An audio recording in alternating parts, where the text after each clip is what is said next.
Alright guys, James at Rampant Lion Reviews again for you today. For this one we are doing another little out and about video, and I'm here in Minoh, just to the north of Osaka City, still inside Osaka Prefecture though, and we're going to have a little look at the Minoh Beer warehouse. I have been here before, but the time I was here I wasn't really filming, out and about videos, so I thought it'd be quite cool to return here with my dad, show him some of the local Osaka beers and do some tastings for you guys here as well. This place is definitely worth visiting if you find yourself in Osaka, so let's go for it and see how we get on.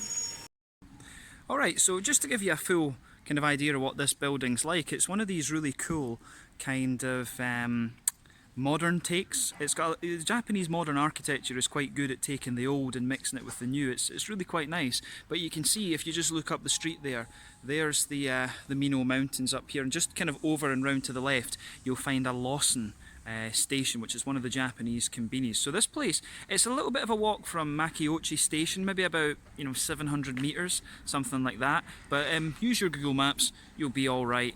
If you didn't have Google Maps in Japan, quite frankly, you're going to get lost. But the Japanese are great; they'll always help you. But yeah, if we walk into the bar, then immediately you can see on the windows they've got the nice, slightly older symbol for Minoh Beer, and they've also got the monkeys that you'll find on their seasonal stuff as well. So let's go in and just take a little look at this place. Pushing the pool door like an idiot shows you master's degrees aren't worth that much. But yeah, as you can see around here, here's some of the merchandise. We'll take a closer look at that later. You've got a lovely little bar area as well, and if you just look around here, there's some really nice places for you to sit and look out the window. You can see our old pal the monkey out there as well. But yeah, it's a lovely little bar area, this one. There you can see the lists of the different beers. So Pilsner, Weizen, Pale Ale, Stout, WIPA. The first four in the regular range. The WIPA appears every few months. Momo Weizen, but that's sold out. Yuzu White, Monkey Fist, Radish Root, some guest beer from Swan Lake Beer from Tokyo, the Godfather 8 soy sauce beer, which I'm curious to try, and the Imperial Stout is actually one of their they're really award-winning beers. And you can see over here on the wall, they've got lots of stuff here too. This is a lot of the medals that they've won. So there you can see one that they've won for the baby stout, the 5.5%. Another one for that as well. Brewing Industry Awards too, which is pretty cool. International Brewing Awards, the World Beer Cup and things. These guys are one of the most decorated breweries in Japan, which is, it's quite an achievement. And one of the other really cool things about them is that they started back in 1997 when the alcohol laws were relaxed, but it's now run by three sisters. It was Papa Oshita that started this one, and now it's run by three sisters, and you can see one of them down there. And maybe if you zoom into this photo, you can see Papa Oshita with two of his daughters. The third daughter joined the company a little bit later when she finished university and stuff. But I have to say, this is a lovely little bar. There again, you can see the Minoh monkey up there. They've got some nice glasswork up there too. But my dad's sitting chilling over there, so let's go and have a little look at some beers. Alright, so just a little look at the tap list for you then as well. So on tap today, they've got their Pilsner, the Weizen, the Pale Ale and the Stout. These are all in the regular range. The WIPA you will see quite often as well. I'm not sure if that is a regular beer. I think that comes around every few months. They've got the Radish Root, the Yuzu White, and they've got a few guest beers as well. Yohano Beer, Ori no Aji. I'm not sure exactly what that is, but they've also got a guest beer from Swan Lake who are up, I'm sure they're in Tokyo Disney. But the other thing that's cool to note about here, this is Masaji Oshita, who was the original founder of the brewery before it was taken over by his daughters after he passed away. But they've also got this one here, which apparently is a soy sauce ale, which I'm definitely going to try, but I think I'm going to have a go at this one as well, the Imperial Red Ale, one of my favourite styles of beer. But a really nice little tap list at the brewery today. So yeah, try some of their regulars, try some of their more unusual ones as well.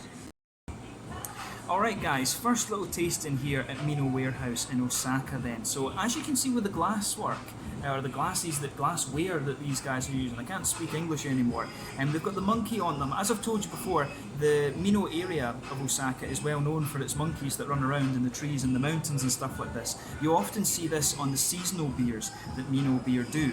But this particular one that I've chosen for the first tasting is the Yuzu White. It comes in at 6% ABV, and I'm actually not sure whether this is supposed to be like a Hefeweizen or a Belgian wit beer, but it's got yuzu in it nonetheless, which is a lovely little mandarin type fruit that you'll find out here quite commonly in Asia actually. But regardless of what type of wheat beer it is exactly, it looks the part. A lovely bright kind of hazy yellow colour. The head on this one was, you know, pearl white basically, and that's faded away to just be a very thin foamy layer, but nothing overly surprising about this beer in terms of its appearance. So let's have a little look at this then and see how we go on. Let's take a look at the aroma first. Yeah, I think going by the aroma, to me this one smells a little bit more like a Hefeweizen. It's not quite as yeasty, if you like, as you would maybe get from a Belgian wit beer. The Belgian beers, of course, are all about the yeast, but for me, this one is it comes across really nice. I mean, straight away you're getting the lovely yuzu notes out of this, that very bright, juicy kind of citrusy note. Yuzu is very difficult to kind of describe actually. It's got a little bit of the kind of zestiness you'd expect of a lemon, but it's got a little bit of a limey character and some sort of tangerine notes to it as well. But that's probably not a very accurate description, to be quite honest with you. There's quite a few different things that yuzu can smell like. But yeah, you've got that really dominating the aroma. In terms of the hoppy side of things, there's definitely an element of grassiness in there. You'll get some floral character to it as well. Underneath, definitely some lovely kind of doughy, well, not so much doughy, that would be more a Belgian wit. It's got a lovely kind of smooth, wheaty quality to it. The Japanese wheat usually is very kind of smooth and sweet. They do lovely bread here in Japan, which isn't, you know, you wouldn't think that about Japan. You would think bread wouldn't be quite as common over here, but they do it, and they do it very well. They've learned from the European countries when it comes to baking and stuff. And you get that lovely, smooth, white bready quality out of this one. There's maybe a little bit of a biscuity quality to the aroma as well, but you know, this beer is pretty straight up. I'm pretty sure this is a Hefeweizen that's had yuzu added into it, but a lovely, very fresh and kind of inviting aroma to this one. So let's have a taste of this then and see how we get on. This one is the Yuzu White from Minoh Beer. AGI Beer Incorporated, as they're known mainly, from here in Minoh, Osaka. Slanja, Skål, Kampai.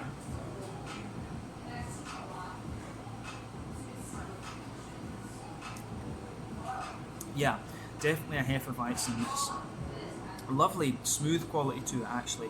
I can't remember if I've had this beer in bottle. I mean, I must have reviewed about 8 or so beers from Minoh in the regular beer videos for you on the channel, but somehow I don't think I've had this one. This is the great thing about Minoh Warehouse. You can come in here and find beers from Minoh that you're not going to find, at least for a little while, on in the bottles and things like that.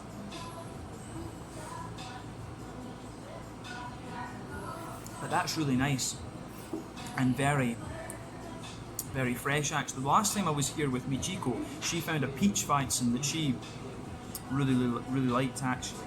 And this one is kind of almost on par to that actually. They're pretty much the same. So they might just have the same base recipe and change the fruits around, but this is really good. But yeah, straight away with this beer then, you get that lovely white bready, wheaty quality that blankets the middle of your tongue. It sweetens up a little bit more the further you go into the aftertaste as well, and you start to get towards the front of the tongue, you start to get that sort of banana-y bubblegum flavour that you would expect of a Weizen. And that lingers there into the aftertaste as well, but the wheat, as I say, smoothens out, and it's a very smooth kind of sweet wheat. It's not very bitey as you can get in some New England IPAs, but the way that the malt base goes together in this one is really nice. This is one of the beers that kind of fits the almost stereotype I've told you about with Japanese craft beers. They're very, very drinkable, right? Regardless of how flavourful the beer is, you'll always have that element of drinkability to it, and this one suits that kind of stereotype down to a T. It's a lovely, easy drinking beer, this.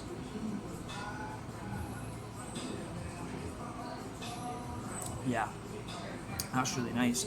On the hoppy side of things then, back corners of the palate, you've got a little bit of a light earthiness, you know, German Hallertau, Tettnanger hops in here quite obviously. As you come further forward along the sides of the palate, you can really feel that smoothing out a little bit. You get a nice bright floral quality there on the front corners of your palate, then around the very front curve of the tongue. it's a little bit lighter and grassy. Behind the front curve of the palate, of course, you get that nice juicy fruity note coming out of the beer. I mean, it's pretty straight up sort of peary, appley sort of esters, maybe a little bit of a lemony kind of zesty note in this, but the way the yuzu comes out in this is quite interesting. As I've always told you, when you add fruit into a beer, it sort of suppresses a little bit of the green side of the beer around the edge of your palate, so you can feel the grassy side of this beer just being suppressed, and you've got this nice, really zesty, fresh yuzu flavour around the edge of the palate there. So like I say, it's a little bit, it's got the kind of zest you'd expect of a lemon, but there's a bit of limey flavour to it as well, and almost some kind of tangerine, mandarin-y type notes there as well. So this is a beer that comes across as feeling very, very fresh actually, but it's very nice. You know, this is a lovely introduction beer, if you like, to Minoh Beer here in Osaka. Mouthfeel,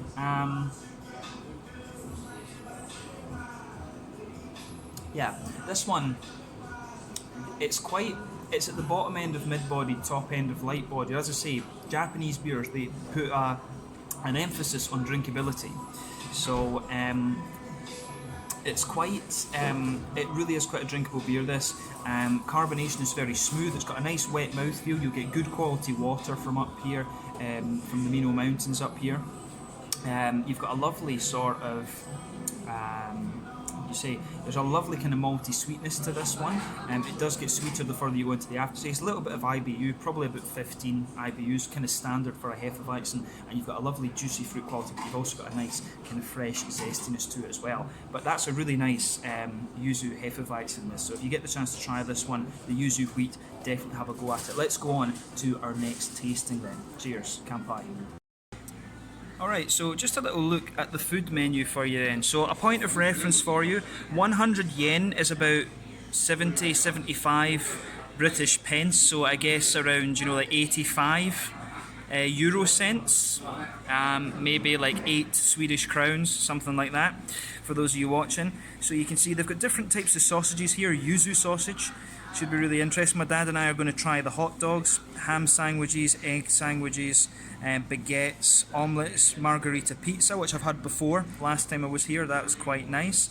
You can see the opening hours down there. The pub's open from 11 until 9 PM. Last order's at 8:30. Fried chicken, karagi, you can never go wrong with that in a Japanese pub.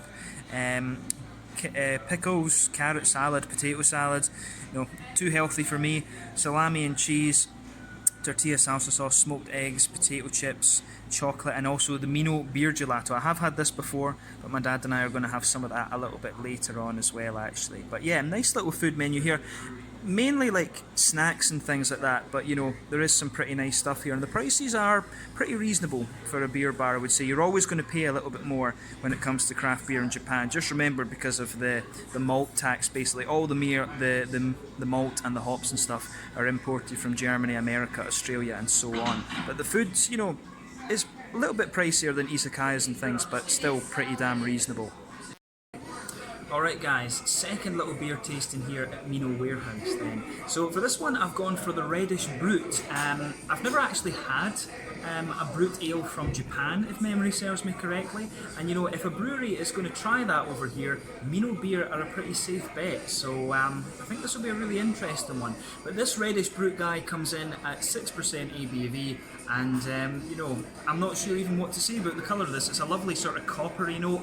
I guess if you're talking about a brut beer and you call it Radish Brut, this is kind of what you could expect. The head on this one was a nice sort of creamy ivory type colour. That's faded away to be a very sort of thin foamy layer on this one. You can see the carbonation is a little bit active in this, but overall kind of, I guess, what you could expect from a beer that's called Radish Brut. A lovely sort of copper colour, almost akin to like a West Coast IPA actually. I will apologise in this little tasting video for the music as well. It's not heavy metal enough for me, and the speaker I think is kind of just over there. But yeah, let's look at the aroma of this one then and see how we get on. That's really unusual actually. It's a very fruity beer, this one. Of course, remember with brut ales, the whole point of these is they use a high attenuating yeast, which from what I've heard is quite similar to a champagne yeast. It's not exactly the same, but it's not a million miles away from what I gather. So it gives you this really almost kind of slightly vinous quality, but in terms of this beer, it's got some nice kind of juicy, figgy notes coming out of it, a little bit of a blackberry, black curranty sort of thing as well.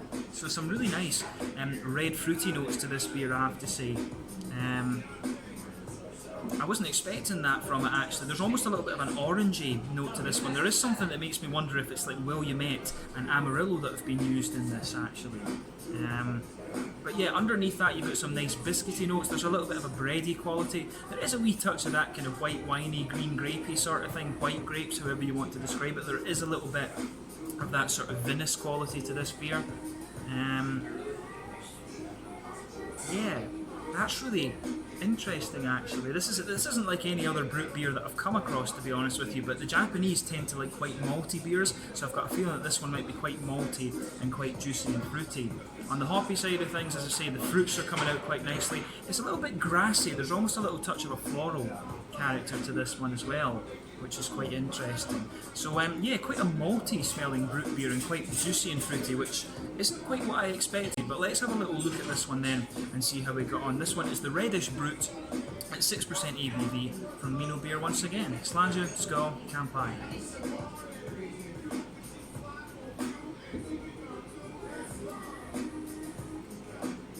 Oh yeah, that's quite an interesting one. I mean, it's almost got a little bit of a kind of Flemish red type quality to it. It's not quite as juicy and sour, if you like, but it's definitely got a little bit of the kind of fruitiness that you would expect, and it's got a little bit more of a kind of biscuity Belgian brownie quality to it as well. It's kind of interesting. This is a really quite unusual beer, this one, and that's what we do these videos for, is to find unusual beers.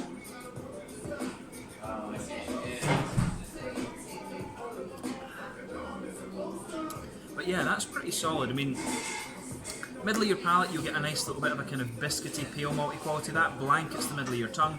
On top of that you get some really nice kind of you get a lot of woody undertones coming out of this one. If you go to the very centre of your palate and come forward, there's a little bit of a nutty quality in there as well. But definitely woody and nutty notes kind of underpinning this one. It's definitely got a bit of this kind of dry, vinous quality in the middle of your palate too. That's the things that really strike me about this beer.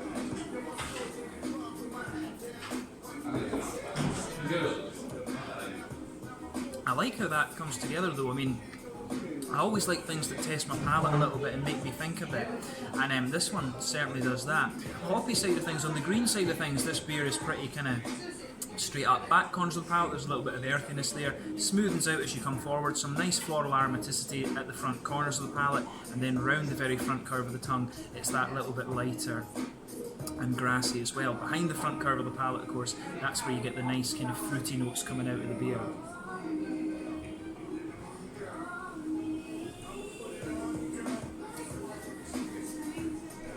That is pretty good. I mean, as I was saying, in the aftertaste you start to get more of a kind of figgy, sort of vinous-y quality out of this one. It's figgy, it's a little bit kind of blackberry and black curranty. It's interesting. I'm not getting the orange notes that I picked up in the Aroma with this beer, but the quality of it is pretty good. It's just a really kind of quite unusual one. You might get this out of a slightly barrel-aged, you know, some sort of barrel-aged brute beer almost, actually. This is a really interesting one. If you get the chance to try this, have a go at it. I've never seen this one in bottle. That was the main reason that I picked it out from the menu, of course, because you know, you're only going to find these unusual beers from Minoh here before they come out in the bottle. So yeah,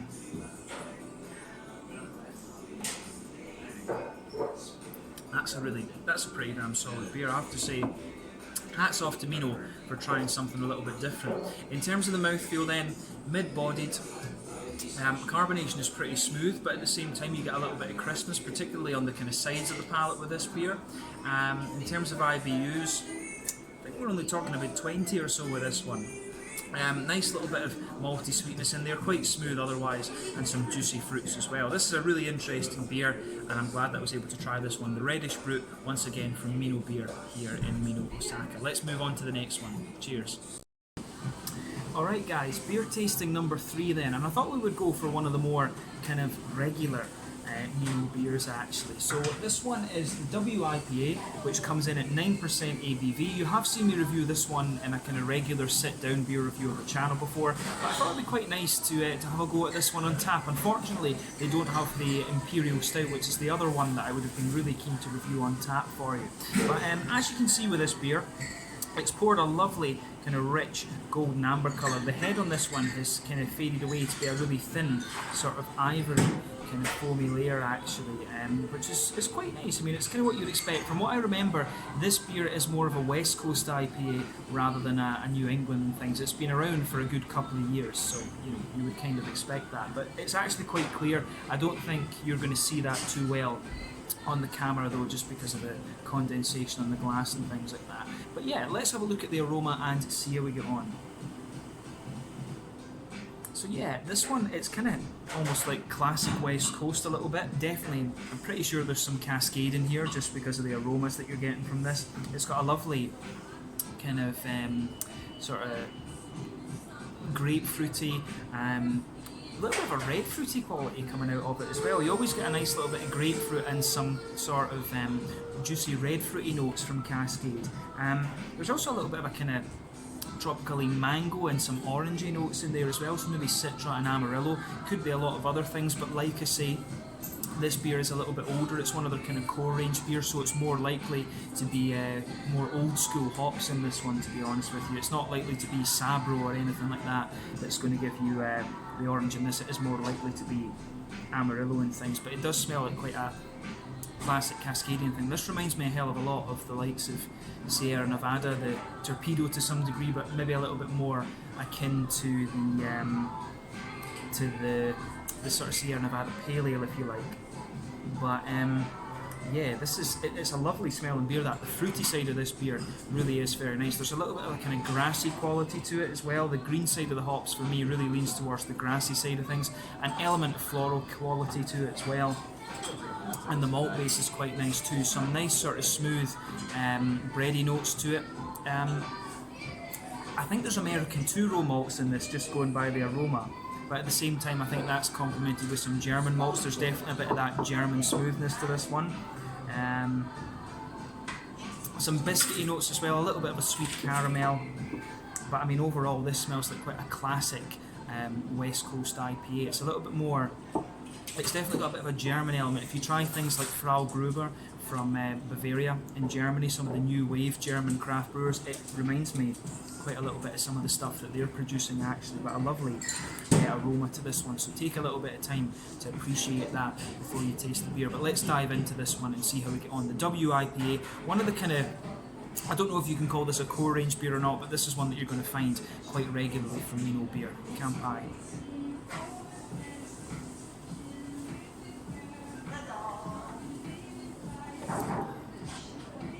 Yeah, that's a pretty kind of classic old school West Coast IPA. It's a lovely juicy one though. It's got a nice big bitterness to it, but at the same time the malt base really smoothens it out very nicely and gives you lots of different flavours actually.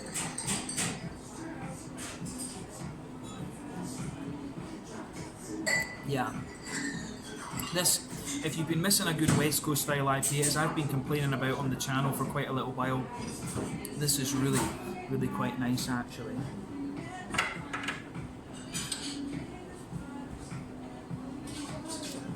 Yeah, it's a lovely beer that.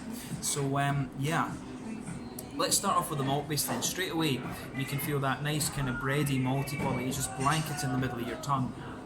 On top of that, you can get some nice sort of caramelly notes in the very centre of your palate. As you move out of the centre of your palate, it becomes a little bit more biscuity, and you can feel the booziness of this one. Like I said to you, this is 9%. This is a bit of a monster, particularly so in Japan, because their beers do tend to be a little bit lower in alcohol here.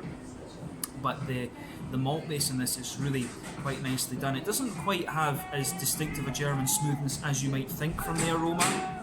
It does have a little bit more of that kind of American sweetness to it actually. Going by the flavour, I'm tempted to say maybe a bit of American two-row, but I think there's a German pale malt base to this as well. I think I was right in saying that it's a combination of things with this beer.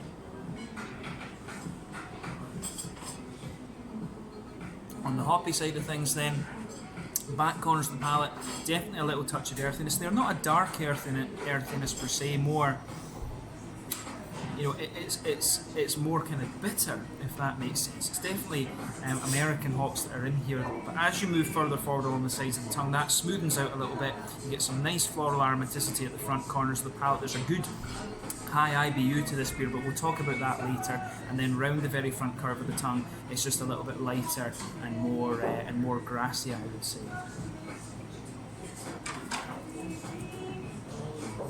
Fruity side of things then, behind the front curve of the palate, you've got that lovely little oily bubble where those juicy, fruity esters start to push their way out of the beer. And for me, this one is it's quite old school and grapefruity. At the back of that part of the palate, you really get some nice kind of grapefruity notes out of it, and that pushes further forward into the flavour too. I mean, I wouldn't be surprised going from the flavour of this if they've used like Columbus and Chinook in this one, along with Cascade. I don't think there's orange flavours in this one. There's a good little bit of an orangey note in the aroma, but I don't think that really plays out in the flavour, to be honest with you.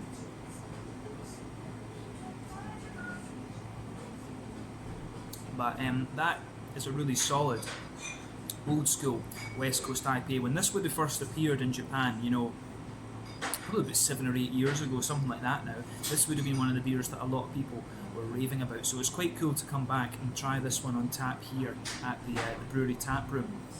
So on the mouthfeel then, this is quite a full-bodied beer. Carbonation is really smooth. It's got a big oily mouthfeel, this, which is what you would want from a sort of West Coast IPA. To be honest with you, I'm not sure if the WIPA does stand for West, actually. I'm really not sure about that. But the hoppy side of things, I would say you're talking about a 75.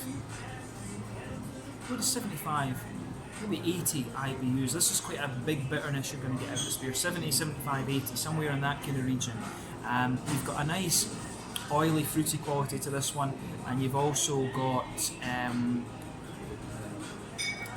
nice kind of smoothness to the malt base, but also a little bit of sweetness too. So everything that you would want from a West Coast IPA there. So, you know, kudos to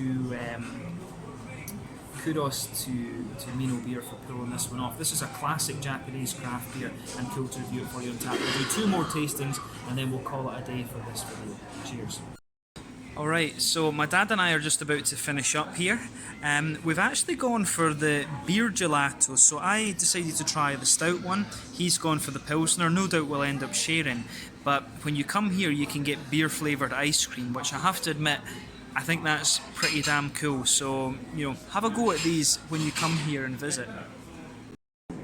Right, final tasting then here at Minoh Warehouse in Minoh, Osaka, Japan. So we're going to go for a beer that I think will once again be really quite quirky. This is a beer from the Godfather series. Now, the Godfather series that Minoh Beer do is a tribute to Masaji Oshita, who was the founder of the company. As I told you earlier in the video, his 3 daughters have taken over the reins of the company. I believe the oldest daughter is called Kaori, and she's the head brewer, and they have this beer series now called the Godfather because Masaji Yoshita is very, very well regarded when it comes to the Japanese craft beer scene. A lot of brewers such as Isakadoya, Shiga Kogen Beer, some of the really well established ones, have a lot of respect for him, obviously.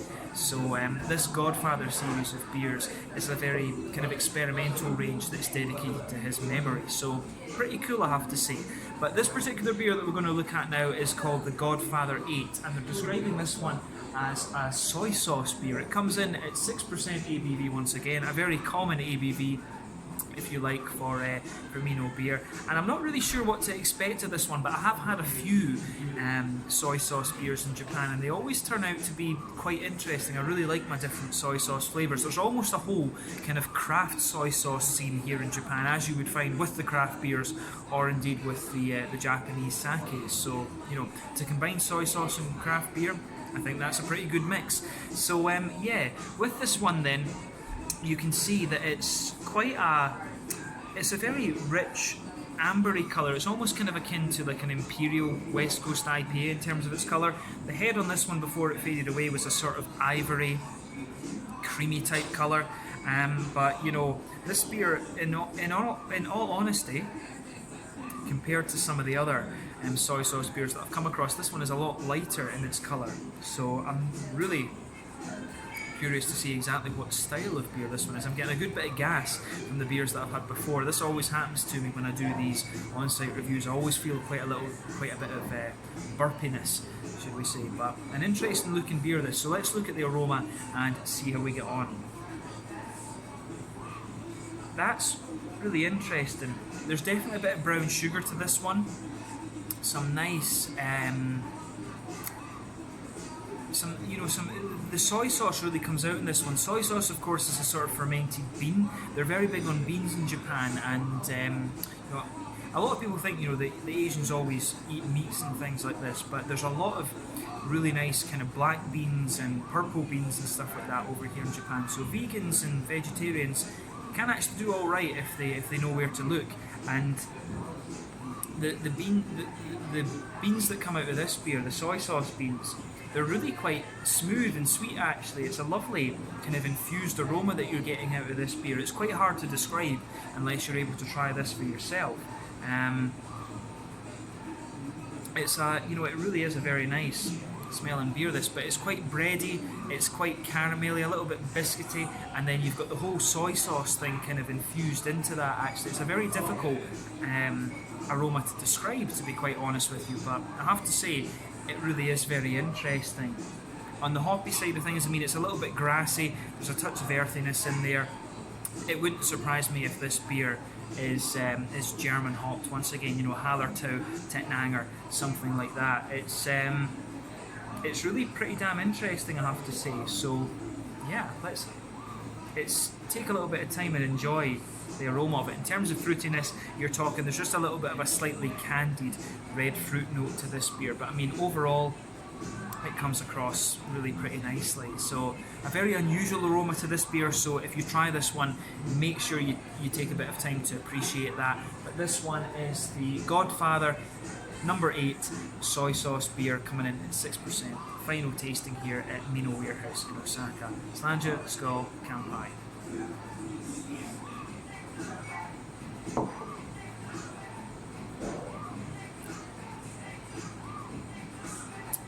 That's pretty good actually. I don't know exactly what to make of this one. It's almost the same consistency as like a German Helles, but it just has those soy sauce flavours in it. It's not kind of sweet enough to be like a Dunkel or a Doppelbock or anything like that, but there's definitely an element of Germanness to this beer, if you could say that. It is almost like a kind of soy sauce infused Helles actually.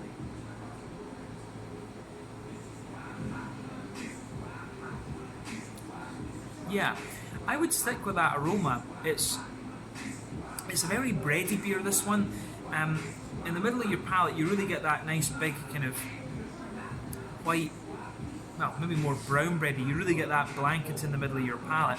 The further you go into the aftertaste, it does become a little bit more sort of grainy, I would say. It does dry out a little bit and become a little bit more grainy. In the centre of your palate, you get a little touch of a slightly sweet caramel, some biscuity notes when you push out to the edge of the tongue, but the whole centre of your palate just feels infused with that sort of soy sauce flavour. This is a really interesting one, I have to say. So kudos to Minoh Beer for this one. I think this is a really, really interesting beer actually.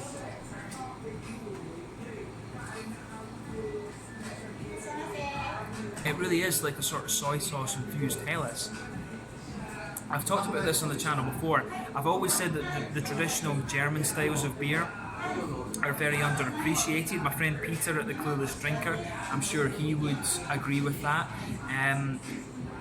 But I think he would find this beer very interesting. If I had a bottle of it, I would take one and send it to him, but unfortunately this is a tap-only beer. Maybe it'll appear in the bottles later, who knows. But it is like a German Helles with a little bit of soy sauce thrown into it. You can really feel that sort of fermented soy sauce bean kind of quality across the middle of your palate, which is really nice. Back corners of the palate, there's a little bit of earthiness. As you come further forward on the sides of the tongue, you get a little bit of a kind of smooth, floral quality to this one. It is almost a little bit herbal as well, and then round the very front curve of the tongue, it's just that little bit lighter and grassy. I definitely think Hallertau or Tettnanger hops in this one. It really does have a bit of German character to it, this beer.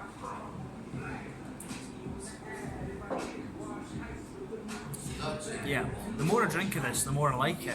And behind the front curve of the tongue, as I always say, you get that little oily bubble where the fruity esters come out of the beer. And for me, this one is quite... it's just got a little bit of a kind of figgy note to it, to be honest with you. It's a lovely little bit of a kind of figgy quality. There's not really any real fruitiness to this beer. In the aftertaste, this one's more woody, soy saucy, and there's a little bit of brown sugar. But I mean, it's a lovely beer, this. It's a very quirky one. You're only going to find this in Japan, to be quite honest with you. So I thought this was a really good one to kind of sign off on the tastings with. But quite a... To sum it up, it's mainly like a German Helles. Maybe a bit Dunkel-like. The more I drink of this, I think it shows a few Dunkel qualities. It's not sweet enough to be a Dunkel, but it definitely possesses the kind of brown bready qualities you'd expect of that style. But quite an infused German type of beer, this one, generally. In terms of the mouthfeel then, I would say it's quite full-bodied, to be honest with you. It's at the bottom end of full-bodied. Carbonation's really smooth, a little bit of an oily mouthfeel. IBU wise, I think we're talking about 20 IBUs at most with this beer. The malt base is a really good balance between smoothness and sweetness, and you've also got those kind of fermented characteristics coming out in it as well. A little bit dry the further you go into it, and also just a teeny little bit of that kind of figgy, red fruity quality as well. But a really interesting beer, this one, and a nice one to sign off with here at Minoh Warehouse in Minoh, Osaka, Japan. So this one was the Godfather Series number 8, the soy sauce beer from Minoh Beer here in Japan. Lovely beer, this one. So we'll go outside. I'll give you my final thoughts on the place as always, but I hope you've enjoyed another little out and about video. I'll catch you in a second. Cheers. So this is another wee thing that's also pretty cool for the kids outside, the little monkeys. They've also got a little climbing wall that you can put them on. I'll need to be doing that with Douglas quite soon, I think, because I was a climber when I was a baby. Alright guys, so final thoughts then on Minoh Beer Warehouse. So this is a really nice little venue. I mean, you've seen from me doing these videos that you tend to come across some really interesting places when it comes to beer in Asia, and this is absolutely no exception to that. In terms of pricing, you know, you're talking between 500 Japanese yen and 650 for a half pint. The half pints are a little bit more expensive. I use the half pints because, you know, obviously you don't want to go crazy when it comes to 9% Imperial IPAs and stuff when you're making these videos. But you know, if you're talking about 950 yen for a pint of something like that, it's pretty good value. You're talking roughly, you know, €8 for an American sized pint, 473 mils of a big 9% Imperial IPA, so pretty good in that sense. The beer gelatos that we tried were really, really good. The food quality that you'll get here is also really good and quite reasonably priced. The one thing to remember in Asia is that you will pay a little bit more for beer because, you know, hops and malts are imported and stuff. It's a little bit of a kind of foreign art almost, but this place, Minoh Beer, probably one of the best beer venues you're going to find in Osaka. Really worthwhile visiting, and I hope you've enjoyed my little out and about video that I've done for you here. So let's leave it at that, and we'll see if we can film a few more out and about videos for you while I'm here in Osaka over December 2019. Incidentally, this video was filmed on the 18th of December 2019. So until the next time, Slàinte just now, and I'll catch you guys later. Slàinte, Skål, Kampai. Cheers.